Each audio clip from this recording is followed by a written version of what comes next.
वो हमसे पूछ रहे थे लड्डू कब खिला रहे हो, मैंने कहा 14 नवंबर को रिजल्ट आएगा उस दिन खिला देंगे। फिर मैं उनको खोजता रहा, 14 नवंबर को मिले ही नहीं, तो लड्डू खिलाने का मौका नहीं मिला। चुनाव के बाद भी हम लोग हरियाणा जीते, हम लोग महाराष्ट्र जीते, हम लोग दिल्ली जीते, अभी बिहार भी जीते और आगे हम लोग केरल से लेकर के तमिलनाडु से लेकर के आसाम से लेकर के पश्चिम बंगाल भी जीतेंगे। गर्दी, बूथ कब्जा, बूथ लूट करके देश लूटना, बूथ लूट करके प्रदेश लूटना, ये माफियाओं के बल पर अब राजनीति नहीं चलेगी। देश जाग गया है। यूपी में छिपा होगा, चाहे देश के किसी राज्य में छिपा होगा, चाहे दुनिया के किसी कोने में छिपा होगा, सुरक्षा एजेंसियों पर, देश की सेना पर, देश की सरकार पर आप भरोसा रखें।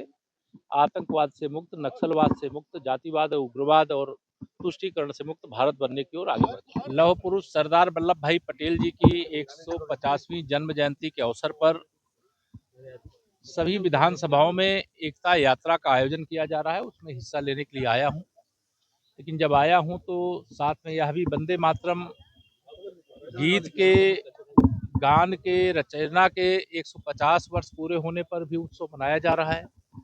भगवान बिरसा मुंडा जी की जन्म जयंती का समारोह भी मनाया जा रहा है।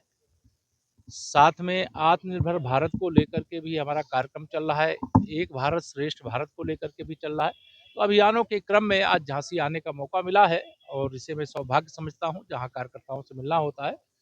और अभी हम लोग बिहार में भारतीय जनता पार्टी का जो गठबंधन एनडीए है, ऐतिहासिक विजय वहां पर है और बिहार की जनता ने देश को एक संदेश दिया है कि अब जंगल राज, गुंडा राज, कट्टा राज, तुष्टीकरण, जातिवाद, परिवारवाद की राजनीति का भविष्य अंत की ओर है और जो लोग झूठ के आधार पर दुष्प्रचार करने का काम करते हैं, जो राजनीति में शब्दों की मर्यादा का ध्यान नहीं रखते हैं, उनको जैसे बिहार की जनता ने संदेश दिया है, वैसे देश की जनता अलग अलग राज्यों में संदेश देगी। सर, अखिलेश जी कह रहे हैं कि अब बिहार तो जीत लिया है, भाजपा को यूपी में नहीं जीतने देंगे। श्री अखिलेश यादव जी के बूते की बात नहीं है, श्री राहुल गांधी जी के रास्ते पर वो चलने की बात कर रहे हैं। वह भी भाजपा को देश में जीतने से रोकना चाहते थे, लेकिन भाजपा को रोक नहीं पाए। मोदी जी को प्रधानमंत्री बनने से तीसरी बार नहीं रोक पाए। और बिहार हो, उत्तर प्रदेश हो या देश का कोई राज्य हो, लोकसभा चुनाव के बाद भी हम लोग हरियाणा जीते, हम लोग महाराष्ट्र जीते, हम लोग दिल्ली जीते, अभी बिहार भी जीते और आगे हम लोग केरल से लेकर के तमिलनाडु से लेकर के आसाम से लेकर के पश्चिम बंगाल भी जीतेंगे। अब गुंडागर्दी, बूथ कब्जा, बूथ लूट करके देश लूटना, बूथ लूट करके प्रदेश लूटना, ये माफियाओं के बल पर अब राजनीति नहीं चलेगी। देश जाग गया है। जिस तरह से दिल्ली ब्लास्ट के जो यूपी से जुड़ रहे हैं, सहारनपुर है, कानपुर है। देखिए, देश का दुश्मन चाहे यूपी में छिपा होगा, चाहे देश के किसी राज्य में छिपा होगा, चाहे दुनिया के किसी कोने में छिपा होगा, सुरक्षा एजेंसियों पर, देश की सेना पर, देश की सरकार पर आप भरोसा रखें। आतंकवाद से मुक्त, नक्सलवाद से मुक्त, जातिवाद और उग्रवाद और तुष्टीकरण से मुक्त भारत बनने की ओर आगे बढ़े। हर इंस्टीट्यूशन में आ रही है। ये चिंता की बात है कि जो पढ़े लिखे हैं उन लोगों ने यह रास्ता चुना है और लेकिन अच्छा होता कि वो यह रास्ता चुनने की जगह जिसके लिए पढ़ाई की वो काम करते।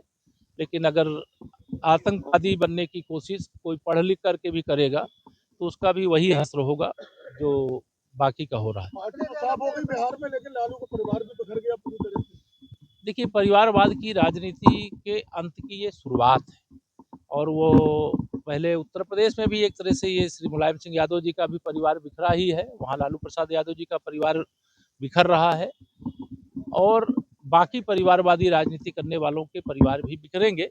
लेकिन ये पारिवारिक समस्या है, वह हमारी राजनीति की समस्या नहीं है। लेकिन हम देश के हित में, प्रदेशों के हित में अच्छा काम कर रहे हैं माननीय प्रधानमंत्री श्री नरेंद्र मोदी जी के नेतृत्व और मार्गदर्शन में और आगे करेंगे। भाई साहब, एक सवाल क्या, अखिलेश जी आपसे मिले थे बिहार में, वो हंस रहे थे उस समय से कुछ पहले से आप रिजल्ट बता दिए थे क्या उनको? नहीं, वो हमसे पूछ रहे थे लड्डू कब खिला रहे हो, मैंने कहा 14 नवंबर को रिजल्ट आएगा उस दिन खिला देंगे। फिर मैं उनको खोजता रहा, 14 नवंबर को मिले ही नहीं, तो लड्डू खिलाने का मौका नहीं मिला। तो क्या जाएंगे लड्डू खिलाने?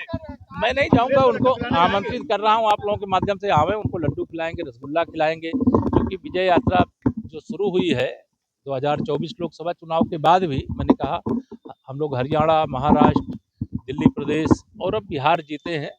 तीसरी बार प्रचंड बहुमत से उत्तर प्रदेश जीतेंगे और 2027 का जो विधानसभा चुनाव होगा उसमें 2017 का रिजल्ट दोहराएंगे। ऐसी जनता की कृपा हमारे सब पार्टी के ऊपर भी बनी हुई है, हमारे नेतृत्व के ऊपर बनी हुई है, हमारे कार्यों के ऊपर बनी हुई है। लेकिन ये जितने भी भाजपा विरोधी अपने को मानते हैं, वह सोचते हैं परिश्रम भाजपा का कार्यकर्ता करे और चुनाव जो कोई काम नहीं करते जनता के बीच में वो जीते, तो ये अब नहीं हो सकता। एसआईआर को लेकर तमाम बातें कर रहे हैं, अखिलेश यादव कह रहे हैं कि बिहार में गिना कर लिया और अब यूपी में। देखिए, मतदाता सूची का शुद्धिकरण का अभियान लोकतंत्र का पवित्र महायज्ञ है और इसका जो विरोध किए श्री राहुल गांधी ने वोट चोरी का मुद्दा बिहार में उठाया, कहाँ गई उनकी पार्टी? 6 सीटों पे सिमट गई। वो तालाब में कूद गए।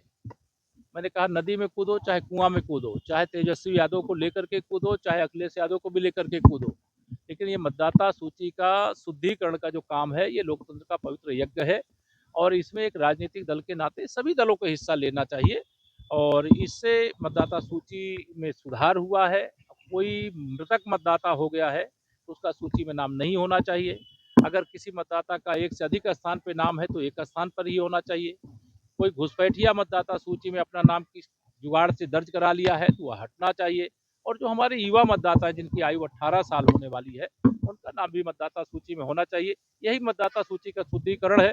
जब शुद्धिकरण का अभियान चलता है, ये कांग्रेसी हो, सपाई हो, रजत वाले हों, टीएमसी वाले हों, कहीं हम हिस्सा नहीं लेंगे और जब शुद्धिकरण का काम हो जाएगा तो उस पर आरोप लगाएंगे। तो इस आरोप को जनता नकार चुकी है और बिहार से संदेश दे चुकी है। धन्यवाद।